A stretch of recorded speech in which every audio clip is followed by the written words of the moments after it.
Our next movie is named Adventures in Babysitting, and it's a Chicago teenager movie. Chicago movies are always about teenagers. Nobody above the age of 19 lives in Chicago. Ferris Bueller? We commute from out of town, I guess. That's across the scene. Two other Chicago teenager movies, Risky Business and Ferris Bueller's Day Off. I can read your mind. This movie probably can. This movie could also be called Ferris Bueller's Sister's Day Night Off. It stars Elizabeth Shue as a babysitter whose best friend calls from the downtown bus station with a desperate cry for help. She needs somebody to come and pick her up. Well, can you pick me up? No, Brenda, I'm babysitting. Chris, I can't call anybody else. My dad doesn't know. He'd kill me if he found out. Chris, I'm begging you. It's really scary here. I've just seen 3 people shoot up. A bald Chinese lady with no pants on, and there's this old guy outside who wants his bedroom slippers. Get out of my house! Going against her better judgment, she packs up the 3 kids she's responsible for and takes them into the city where their car is stolen with them inside of it.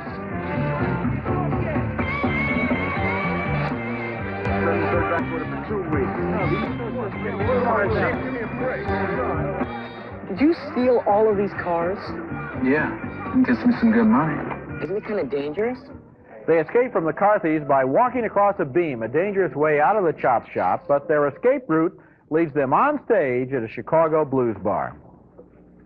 Sir, we didn't mean to interrupt your little concert here.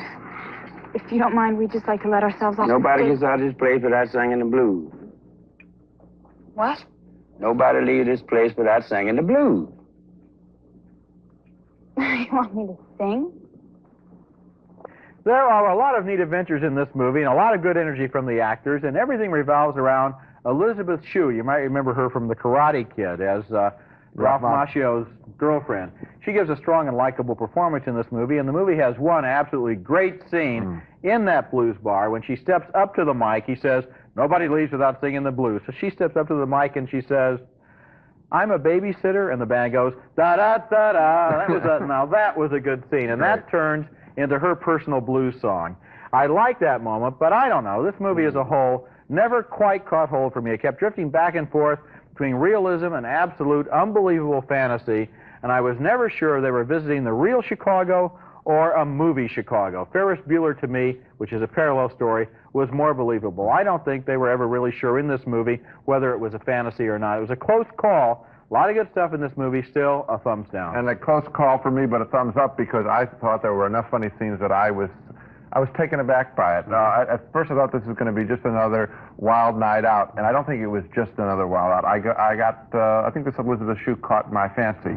And when she is in the blues bar, suddenly the whole picture comes alive, and from then on they had me. I was going with them. I wasn't sure what they were going to do next. They really run all over the town. I think that if you're going to compare Chicago teenage adventure movies, that in the narrow category, I think that this is much more entertaining than Ferris Bueller's Day Off. There was one thing in this movie, one area they got into and then they didn't get into it, and that is a lot of the adventures that these white suburban kids have are with black Southsiders in Chicago. In a blues bar, in a chop shop, there's a thief, there's a car thief.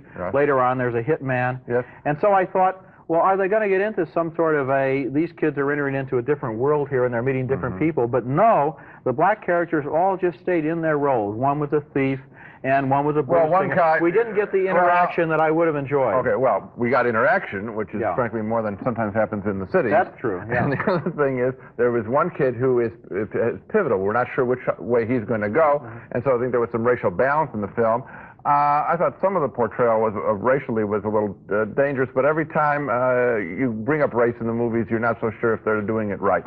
On balance, I like the picture. And the blues bar scene that we're talking about, now that all by itself was a fabulous scene. Slight split on Adventures in Babysitting. Elizabeth Shue made me follow her anywhere. Roger wasn't always sure where she or the movie was going. One thumb up, one down.